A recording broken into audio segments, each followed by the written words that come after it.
பிப்ரவரி 3 தாங்கும் கயிறு. உமது ஊழியர் உமது வார்த்தைகளை முழு துணிவுடன் எடுத்துக் கூற அவர்களுக்கு அருள் தாரும். அப்போஸ்தலர் நடபடிகள் 4:30. மிஷனரிகளை தேவதூதர் அல்லது அபார மனிதர் என நம்மில் பலர் நினைத்துக் கொண்டிருக்கிறோம். இது தவறு. மிஷனரி பவுலுக்கு உள்ளே பயங்களும் வெளியே போராட்டங்களும் இருந்தன. 2 கொரிந்தியர் 7:5. வீர தீரச் செயல்கள் புரிந்த எலியாவும் நம்மைப் போல பாடுள்ள மனிதன்தான். யாக்கோபு 5:17. நற்செய்தி அறிவிக்க மிஷனரிகள் சென்று விட்டனர், நாம் தங்கிவிட்டோம். இதுதான் வித்தியாசம். அவர்களுக்காய் நாம் ஜெபிக்க வேண்டிய சில குறிப்புகள் இதோ. நண்பர்கள், ஐக்கியம், உணவு போன்றவை நிறைய இருந்தும் நாம் பல சமயங்களில் பிரச்சனைகளில் துவண்டு விடுகிறோம் அல்லவா?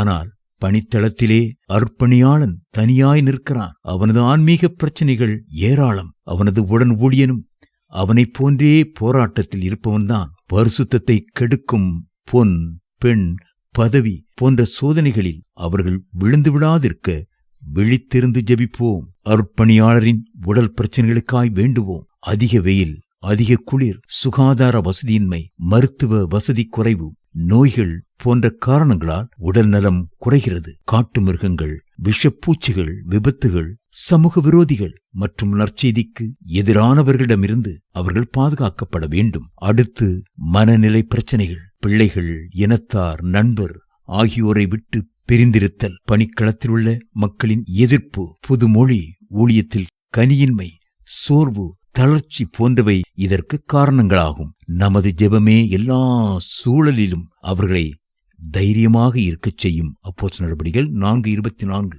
மிஷனரிகள் மிக எளிய வாழ்க்கை தரத்தை மேற்கொண்டாலும் அவர்களுக்கு பொருளாதார பிரச்சனைகள் உண்டு.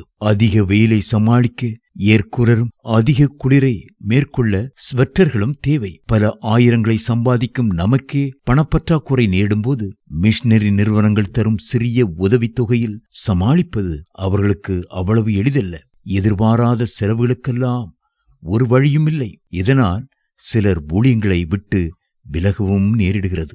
அர்ப்பணியாளரின் ஊழிய பிரச்சனைகளுக்காகவும் ஜெபிக்க வேண்டும். திடீரென்று அவர்கள் குழுவிலிருந்து தேமா விலகலாம். 2 தீமோத்தேயு 4:10. ஒரு சிறிய வாக்குவாதத்தினால் பர்னபா பிரியலாம். அப்போஸ்தலர் நடபடிகள் 15:36. கன்னானாகிய அலெக்சந்தரால் மிஷனரிகள் மிரளலாம்.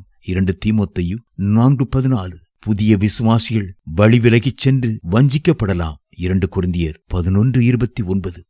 நம்மை நம்பி கிணற்றினுள் இறங்கியிருக்கும் அர்ப்பணியாளரை தாங்கும் கயிறு நமது ஜெபமே.